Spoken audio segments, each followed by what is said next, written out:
नमस्कार दोस्तों, मैं आपका दोस्त दीपक मुटरेजा। हरियाणा में इस बार आपको देखने को मिल रहा होगा कि दीपेंद्र हुड्डा लगातार पैदल यात्रा कर रहे हैं। हिसाब मांगो, उनका उन्होंने नाम रखा हुआ है हिसाब मांगो यात्रा। उस यात्रा में वो बीजेपी से हिसाब मांग रहे हैं कि उन्होंने 10 सालों में 5 सालों में क्या क्या काम किए हैं। एक तरह से राजनीति जो है वो चरम सीमा पे पहुंच रही है, क्योंकि चुनाव अब जो है सर पे आ चुका है। विधानसभा चुनाव जो है सर पे आ चुका है। दूसरी बात आपको बता दें कि जिस प्रकार से ये यात्रा चल रही है, एक तरह से आज जो दक्षिण हरियाणा में यात्रा जो है लगातार चल रही है दीपेंद्र हुड्डा जी की, कहीं ना कहीं बीजेपी के क्षेत्र में सेंधमारी जो है वो शुरू कर दी है कांग्रेस ने। इसी मामले को लेकर के आज हम चर्चा करेंगे कि आखिरकार दीपेंद्र हुड्डा की यात्रा के क्या मायने हैं और क्या फायदा जो है इनको मिलने वाला है या फिर कोई फायदा नहीं मिलने वाला। इसी बात को लेकर के हम चर्चा करेंगे। हमारे साथ अजय मल्होत्रा जी हैं, वरिष्ठ पत्रकार हैं, राजनीतिक विश्लेषक भी हैं। सर, आपका बहुत बहुत स्वागत है। सर, क्या कहेंगे, दीपेंद्र हुड्डा जी लगातार यात्राएं कर रहे हैं और आज जिस प्रकार से दक्षिण हरियाणा को साधने का प्रयास जो है उन्होंने किया है, क्या मानते हैं सर, दक्षिण हरियाणा में जिस प्रकार से अब तक तो बीजेपी जो है मजबूती से चुनाव जीतती आई थी, अब सेंध मारने का प्रयास किया जा रहा है, क्या कितनी कामयाबी मिलने की संभावनाएं हैं सर? देखो, कांग्रेस दक्षिण हरियाणा में पिछले लगभग 10 सालों से काफ़ी कमज़ोर रही है। पहले दक्षिण हरियाणा में कांग्रेस का अच्छा खासा प्रभाव था। राव इंद्रजीत के पिताजी राव वीरेंद्र सिंह यानी कि उनकी जो हरियाणा विशाल पार्टी थी, उसके बाद वो भी कांग्रेस से मिल गए थे। तो कांग्रेस ने उस इलाके में अच्छा प्रभाव दिखाया। राव बंसी सिंह भी वहाँ से चुने गए। एक बार तो ऐसी पोजीशन थी, जब तो भजनलाल हरियाणा में चीफ मिनिस्टर थे, तो अहिरवाल के अंदर कांग्रेस की बहुत अच्छी स्थिति में थी। जब परिसीमन हो गया, परिसीमन के बाद जब हुड्डा साहब की सरकार बनी हरियाणा में 2004-05 में, तो उस 10 साल के अनुसार अहिरवाल कहीं ना कहीं सरकार से अलग होता गया, क्योंकि जो लोग वहाँ से चुन के आए, चाहे राव दान सिंह चुन के आए वहाँ से, चाहे और लोग भी जैसे अटेली से, पर वहाँ के लोगों के साथ जस्टिफिकेशन नहीं हुई, क्योंकि हुड्डा साहब पे क्षेत्रवाद का आरोप लगता रहा, रोहतक झज्जर विकास के लिए। और सच्चाई भी ये रही है कि अहिरवाल के अंदर कोई लंबा चौड़ा काम नहीं हो पाया। और इस बात को लेके राव इंद्रजीत हैं, जैसे वहाँ से एमपी भी बने, परंतु उनको केंद्रीय मंत्रिमंडल में स्थान नहीं मिला। ये चर्चा चलती रही भी बनाएंगे बनाएंगे, बनाया नहीं। तो उस समय होली सोली हुड्डा साहब थे। तो उससे क्या हुआ कि कहीं ना, अच्छा, फिर पानी की बड़ी प्रॉब्लम थी। अहिरवाल जो दक्षिण हरियाणा में पड़ जाता है, और नहरों की टेल है, नहरों का पानी नहीं पहुंच पाया वहाँ पर ज़्यादा।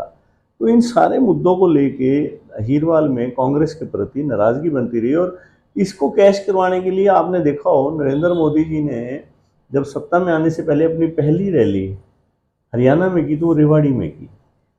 जब विधानसभा चुनाव था तो उन्होंने नारनौल में रैली करी 2014 में। तो कहीं ना कहीं इस बात को लेके अहीर जो था, उसका झुकाव ज़्यादा से ज़्यादा भारतीय जनता पार्टी की तरफ होता चला गया। और पिछले 14 का, चाहे लोकसभा विधानसभा या 19 का या 24 का, सभी में आपने देखा हो अहिरवाल के अंदर भारतीय जनता पार्टी काफ़ी मजबूत रही है। जबकि Manohar Lal G GT road belt से आते थे, करनाल से थे, परंतु उस बेल्ट में भी कांग्रेस अच्छा करती रही और भारतीय जनता पार्टी की ज़्यादा सीटें नहीं आई। और इस बेल्ट के अंदर भारतीय जनता पार्टी ने लगभग सारी सीटें फिर जीती। आप देखो, एक महेंद्रगढ़ को छोड़ के नारनौल भारतीय जनता पार्टी जीती थी 2019 में। अटेली से सीताराम जी जीते, और नागल चौधरी से राव अभय सिंह जी जीते, और ओम प्रकाश जी जो अपने हैं वो नारनौल से जीते थे। इसी प्रकार आपका सोना से भारतीय जनता पार्टी जीती। रेवाड़ी फिर वहाँ पर कैप्टन अजय का लड़का जीत गया। परंतु कुल मिला के अब लोकसभा के अंदर आपने असर देखा हो लोकसभा के अंदर भिवानी और दादरी का ओवरऑल वोटों को देखा जाए तो भारतीय जनता पार्टी हारी, चाहे भिवानी में अच्छे वोटों से जीत गई, परंतु ओवरऑल 5 सीटों पे हारी। 4 सीटें जो अहीरवाल की थी, चाहे महेंद्रगढ़ है, चाहे नारनौल है, चाहे अटेली है, चाहे नांगल चौधरी है, चारों पर भारतीय जनता पार्टी ने जीत दर्ज करी, जबकि कांग्रेस का कैंडिडेट अहीरवाल से था। इसी प्रकार राव इंद्रजीत अब की बार नूह मेवात से हार के आ रहे थे, और जैसे ही वो अहीरवाल की तरफ बढ़े, गुड़गांवा या अहीरवाल, तो वो फिर जीत गए। तो अहीरवाल का समर्थन हमेशा भारतीय जनता पार्टी के साथ पिछले 10 सालों से मजबूती के साथ खड़ा है। इवन पिछले दिनों जब प्रधानमंत्री जी आए वहां पर, उन्होंने भी नारनौल में अहीरवाल में रैली करी थी। अमित शाह जी ने अभी महेंद्रगढ़ में की है। तो अमित शाह जी ने रैली में ही देखो वहां तवज्जो दी है पूरी उनको, राव इंद्रजीत। वो समझते हैं भी अहीरवाल का जो बल कैसे होगा, कम से कम आप ये मान के चलो कि अहीरवाल की 10-12 सीटें बनती हैं जो यहाँ प्रभाव रहता है अहीरवाल का। तो इस प्रभाव को तोड़ने के लिए अब क्या है कि कांग्रेस ने दीपेंद्र हुड्डा चाहे पीछे कोसली में हारे थे चुनाव, जब वो लोकसभा का लड़ रहे थे 2019 का, हार कितनी मैं आपको बताऊं, 75-80 हजार वोटों से हारे थे। अब दीपेंद्र हुड्डा ने पिछले 2-3 सालों से कोसली में अच्छा अपना इनरोड्स बनाई और वहाँ जनसंपर्क खूब चलाया, तो अब की बार वो कोसली से भी जीतते हैं दीपेंद्र हुड्डा। और अब उन्होंने ये देखा अभी हुड्डा ने कि भाई कहीं ना कहीं अहीरवाल में कमजोर है कांग्रेस, तो नांगल चौधरी से अब शुरू किया उन्होंने। उनके मुद्दे क्या हैं? उनका मुद्दा है अहीर रेजिमेंट, जिस ये मुद्दा उन्होंने जोर शोर से उठाया भी, अहीर रेजिमेंट बनाई जाए। अग्निवीर का मुद्दा है, क्योंकि अहीरवाल का बच्चा आज जितना इंडिया के अंदर अहीर लड़के सेना में है, कहीं के नहीं है इतने। और आज अगर पूर्व सैनिकों की बात करते हो तो महेंद्रगढ़ नारनौल के सबसे ज़्यादा पूर्व सैनिक हैं पूरे इंडिया में। तो अहीरवाल का दोबारा से कांग्रेस को अपनी खोई हुई जमीन तलाशनी थी।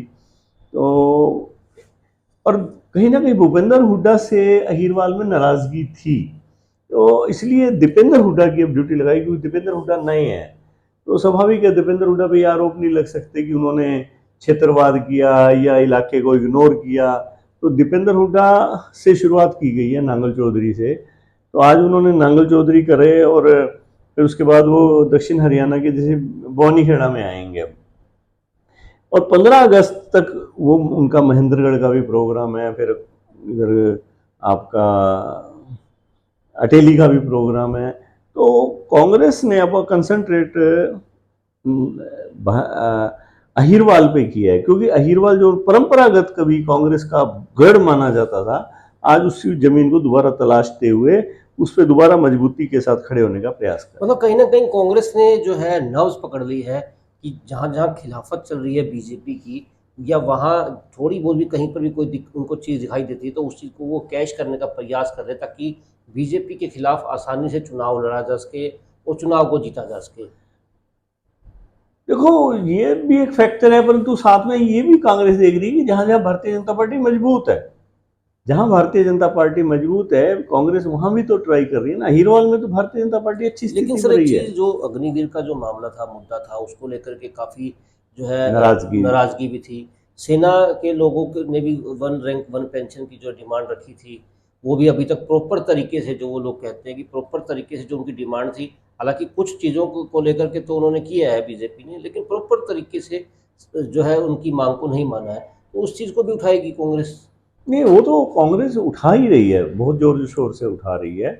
बाकी अहीरवाल में ना देखो, काम जहाँ तक काम का प्रश्न है, काम हुआ है अहीरवाल में, नहरों पे भी काम हुआ है अहीरवाल में, आपका सड़कों पे काफ़ी काम हुआ है अहीरवाल में। डेडिकेटेड जो फ्रेट कॉरिडोर है वो आज नांगल चौधरी की साइड में बन रहा है। परंतु जो अहीरवाल से बड़े नेता हैं, राव इंद्रजीत वगैरह, पाँच बार जो सांसद बने, आज भी उनका जो कद के कैबिनेट में है वो उतना बड़ा नहीं है जो कि दूसरों का है। तो जो राजनीतिक ताकत है वो अहीरवाल को अभी तक नहीं मिली है। तो स्वाभाविक है, अहीरवाल में कहीं ना कहीं, जिस अहीरवाल ने 10 साल बहुत ज़्यादा समर्थन दिया हो पार्टी, भारतीय जनता पार्टी को, परंतु उन्हें वो वाली ताकत नहीं मिली। क्योंकि देखो, मंत्री ओम प्रकाश जी बनाए तो उनको मेरे ख्याल वो दे रखा था सोशल वेलफेयर टाइप का महकमा, कोई इम्पोर्टेंट महकमा नहीं था।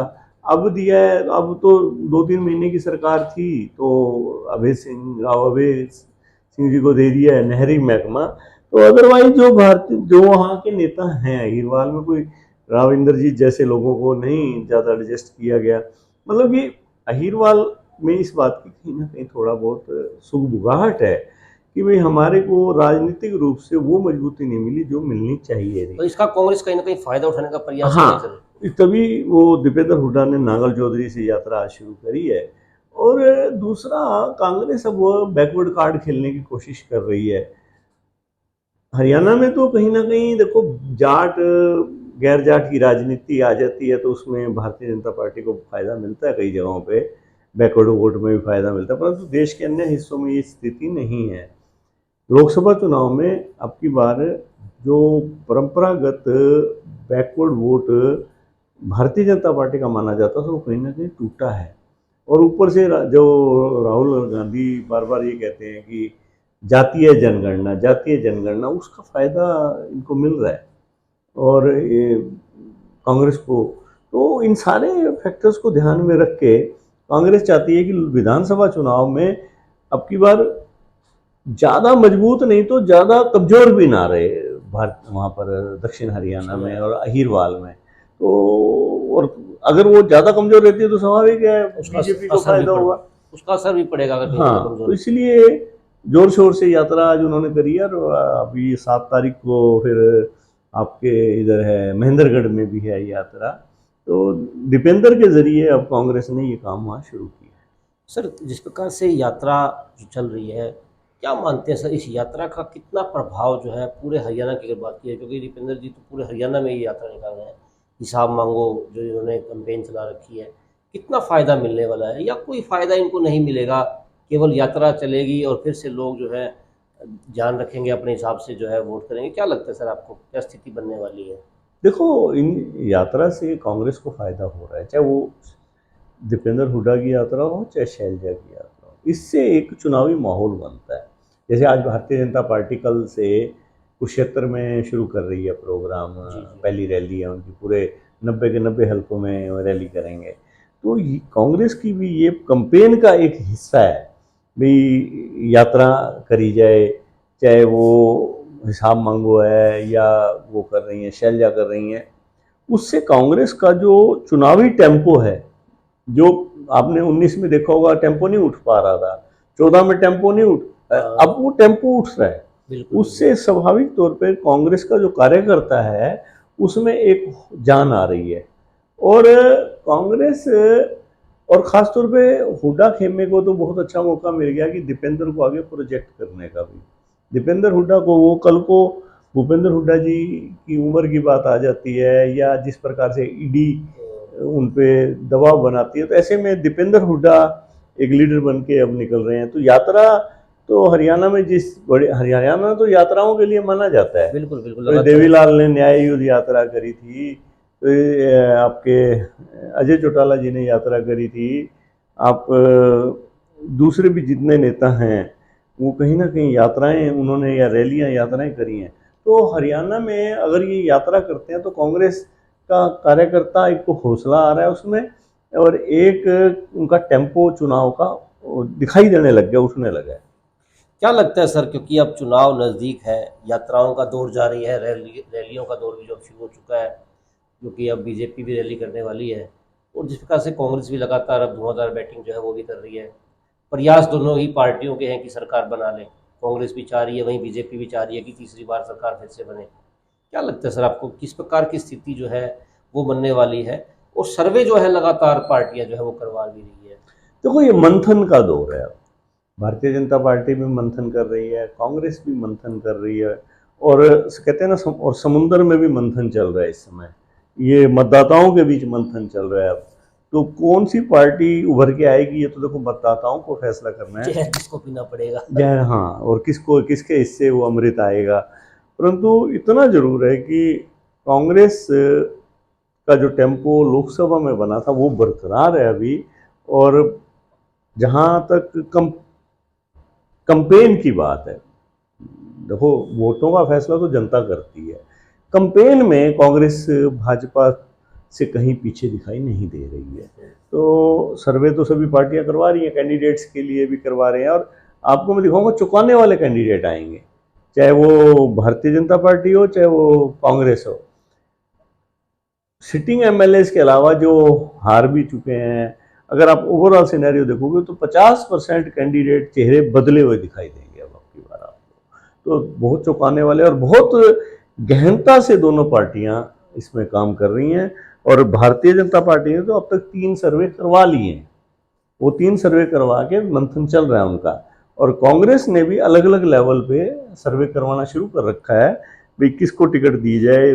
जातीय समीकरण भी देखे जा रहे हैं और विनेबिलिटी भी देखी जा रही है। तो दोनों पार्टियों ने जान लगा रखी है। बिल्कुल दोस्तों, जिस प्रकार से दीपेंद्र हुड्डा की यात्रा चल रही है, वहीं बीजेपी ने भी अब 90 के 90 हलकों में रैली करने की बात कही है। तो लगातार, क्योंकि चुनाव नज़दीक है और दोनों ही पार्टियां चाहेंगी कि उनकी सरकार बने। खैर वो तो अब आपने देखना है किसकी सरकार बनती है, किस सरकार को आप वोट देते हैं, क्योंकि आप लोगों के जो वोट होंगे, जो वोट ज़्यादा होंगे वो सरकार उन्हीं की बनेगी।